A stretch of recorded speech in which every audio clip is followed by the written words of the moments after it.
সকলকে আরেকবার স্বাগতম।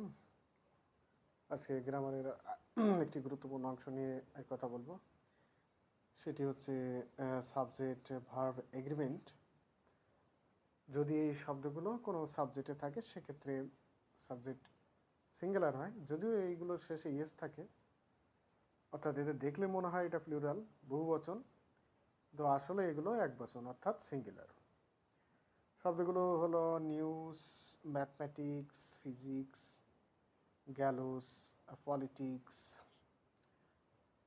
ইত্যাদি যে শব্দগুলো আছে দেখতে প্লুরাল হলেও এরা মূলত সিঙ্গুলার, তাই এদের পরে ভার্ব সিঙ্গুলার হয়।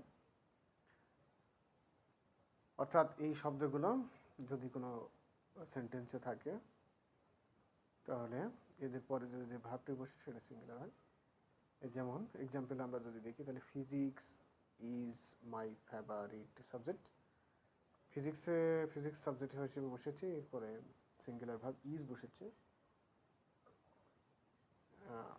ইজের পরিবর্তে কিন্তু এখানে আর বসালে ভুল, বা প্লুরাল যে ভার্বগুলো আছে সেগুলো বসালে ভুল।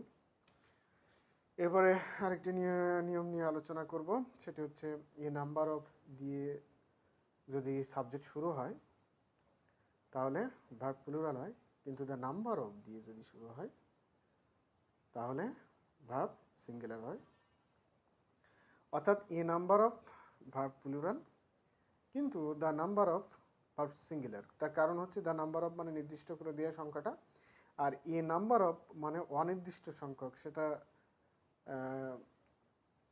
ঠিক করে বলা সম্ভব নয়। এমন ক্ষেত্রে এ নাম্বার অফ ব্যবহৃত হয়, এই কারণে বহুবিধ হওয়ায় বহু সংখ্যক হয়, ভার্ব প্লুরাল হবে। আর দ্য নাম্বার অফ এটা হচ্ছে সংখ্যাকে নির্দিষ্ট করে দেয়, যে কারণে এর উপরে ভার্ব সিঙ্গুলার। যেমন select correct answer, option A the number of people was very high, option B number the number of people were very high. তো দ্য নাম্বার অফ থাকার কারণে সংখ্যাটি নির্দিষ্ট হয়ে যাচ্ছে, সুতরাং এরপরে ভার্ব সিঙ্গুলার হবে, যেটি হচ্ছে প্রথম অপশানে ওয়াজ বসেছে, ওয়াজ ভেরি হাই। এটি হচ্ছে সঠিক উত্তর। সকলে লাইক, কমেন্ট, ফলো করবেন যাতে পরের ভিডিওটি সহজে পেতে পারেন। সকলকে ধন্যবাদ।